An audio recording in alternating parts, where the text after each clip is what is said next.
Alors, bonsoir tout le monde, bienvenue dans le Web Journal de Radio-Québec, édition du 27 août 2020. Le CDC qui fait encore faux bond à l'état profond. On est en face d'un événement qui est en train de tirer à sa fin. Je vous ai expliqué pourquoi Trump n'avait pas renvoyé Fauci, et là, il en donne une autre preuve, encore une fois, que finalement, c'est Trump qui tire les ficelles. Après leur avoir donné de la corde pour se pendre, Fauci, qui est coupable de, comme Bill Gates probablement, là, fort probablement, de crimes contre l'humanité, en ayant retiré la chloroquine, là, Fauci qui est coupable et Trump qui le tient et qui lui fait faire ce qu'il veut. Hein? Il y a des expressions en anglais pour ça, mais je ne les utiliserai pas en français. Hein? Voilà, donc ça fait réagir.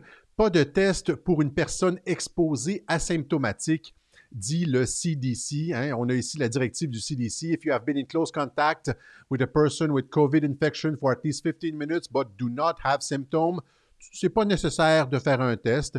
Et si tu n'as pas de symptômes et tu n'as pas été en contact, ne faites pas de test du tout. Alors, le CDC qui dit qu'il n'y aura pas de test d'asymptomatique. Alors, qu'est-ce que ça veut dire, ça? Plus de tests d'asymptomatique. Vous vous rappelez, Arruda, au mois de juin dernier, nous disait qu'il partait à la chasse aux asymptomatiques, même s'il n'y avait plus de morts, même si les hôpitaux étaient vides, les ailes COVID partout au Québec sont vides. Il y a plein d'infirmiers qui prennent contact avec moi pour me dire c'est vide partout, il y a pas de... On ferme les ailes COVID, il y a personne.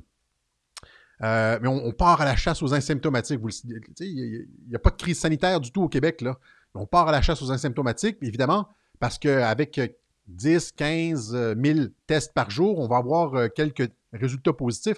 On aurait probablement le même nombre de résultats positifs si on testait pour l'influenza là, en été. C'est à peu près ça. Hein. On fait 15 000 tests pour l'influenza et puis on a 100 cas d'influenza parce que le virus est présent, mais il n'est pas fort. Tu testes positif, peut-être que tu testes positif parce que tu as reçu le vaccin l'année dernière. On ne sait plus là, vraiment ce que ça veut dire. Alors, Arruda qui partait à la chasse aux asymptomatiques. Bien là, le CDC dit non, c'est fini la chasse aux asymptomatiques.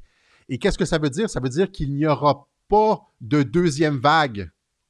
Il n'y aura pas de deuxième vague, aux États-Unis en tout cas.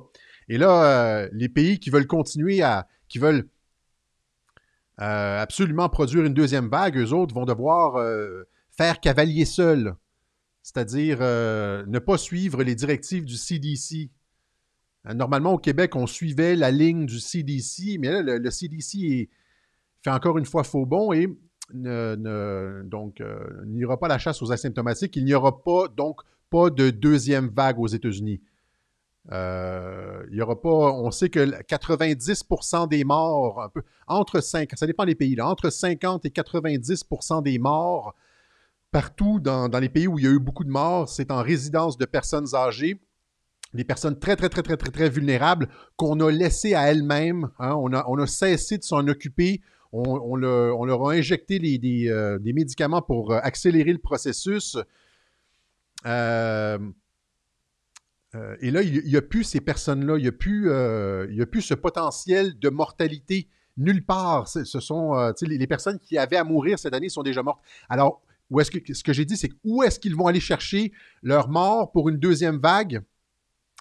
Ils vont créer une deuxième vague seulement sur des cas asymptomatiques, sur le nombre de tests. Mais là, il leur reste juste ça. Mais là, le CDC vient de dire on ne testera plus les asymptomatiques. Alors, il n'y aura pas de deuxième vague aux États-Unis. Point final. OK? Alors, ça va être bizarre qu'il y ait, encore une fois, ça va être bizarre qu'il y ait juste des deuxièmes vagues dans certains pays. Il y a une deuxième vague de coronavirus juste au Québec. Vous comprenez que c'est complètement ridicule. À partir du moment où est-ce que le virus, toute chose étant égale, là, le virus n'a pas vraiment changé, il ne peut pas y avoir une deuxième vague juste à un certain endroit, vous comprenez? Ça n'existe pas. C'est pas une pandémie, ça. C'est des politiques de santé publique désastreuses. C'est ça, c'est une fausse deuxième vague. Alors, donc, le Centre pour le contrôle et la prévention des maladies, le CDC aux États-Unis, ne recommande désormais plus à toutes les personnes ayant été en contact avec un cas positif de se faire dépister. Une décision qui soulève bien des questions chez les experts. Et là, c'est la 6e fois que le CDC fait faux bond, je veux dire, à l'état profond, comme Mueller. Vous vous rappelez Mueller, je l'avais tout expliqué comment le rapport Mueller avait fait faux bond à l'État profond lors du dépôt de son rapport, lors de son témoignage devant le Congrès, lors des conférences de presse, etc. Il faisait constamment faux. On s'attendait à ce qu'il frappe Trump et finalement, il faisait toujours faux bond. Et c'est la même stratégie avec le CDC. Alors, qu'est-ce que le CDC? C'est la 6e fois que je note que le CDC joue la politique de Trump, alors qu'au début, Trump les a laissés aller et que le CDC opérait contre le président. Donc, il y a eu dans un premier temps ici le CDC qui confirmait que le virus était le taux de mortalité absolument bénin, absolument ridicule du virus, c'est-à-dire que c'était un taux de mortalité similaire à la grippe. On en avait parlé dans les web journaux. On avait montré Gaël Campan de l'Institut économique de Montréal qui disait ce qu'on dit à Radio-Québec, mais il le disait à TVA Nouvelles. TVA Nouvelles aurait pu nous inviter, Radio-Québec, pour dire exactement la même chose que l'Institut économique de Montréal. C'était notre position. Hein? Donc, ça, c'est dans un article ici, l'Institut économique de Montréal, nouvelles données du CDC, et ça nous dit l'organisme national américain responsable de la santé publique, le Center for Disease Control, a revu à la baisse le taux de mortalité, etc. Et là, donc, il estime maintenant le taux de mortalité du coronavirus chez les personnes infectées qui oscillent entre 0,2 et 0,3, donc un taux de mortalité similaire à la grippe. Ça, c'était le premier faux bond du CDC. Le deuxième faux bond du CDC, c'est quand il a publié encore une fois sur une de ses pages le fait que seulement 6% des morts du COVID étaient morts de la maladie elle-même, alors que pour le 94 autres pourcents, c'était de la comorbidité. Il y avait 2 ou 3 autres causes du décès, c'est-à-dire comme un effondrement du système rénal, un AVC, un cancer, etc. Seulement 6% étaient réellement morts du COVID lui-même. Donc, ça place encore une fois le virus sous la barre de la dangerosité de la grippe. Ouais.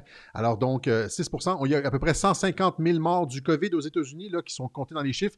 Bien, c'est 6%, ça fait 9 000. Ouais, c'est complètement, c'est un virus qui est bénin. Il y a la troisième fois où est-ce que le CDC a fait faux bond à l'état profond, c'est quand, j'en ai parlé il y a 2 semaines, quand Fauci a dit qu'il n'y avait pas de raison que le vote en personne ne puisse pas avoir lieu. Hein, parce que j'ai dit que toute la stratégie reposait sur le vote par la poste et la fraude par le vote par la poste. Et là, Fauci a dit, ben non, si on respecte la distanciation sociale, il peut y avoir un vote en personne. Parce que l'idée, évidemment, c'était pas juste d'avoir comme un peu de vote en personne et un peu de vote à la poste. C'est pas ça. La stratégie du Parti démocrate et d'État profond, c'était de faire en sorte qu'il y ait un reconfinement complet à partir du mois d'octobre, que tout le monde reste à la maison et que la totalité du vote soit gérée par la poste. Vous comprenez? Comme des centaines de millions de bulletins de vote envoyés par la poste, je veux dire, une première dans l'histoire, la plus grande fraude électorale de l'histoire de l'humanité. Voilà. Alors là, Fauci a fait faux bond, a dit non, il va se passer, on peut voter, puisqu'on peut aller dans les supermarchés acheter de la nourriture, on peut sûrement aller voter si on respecte la distanciation sociale.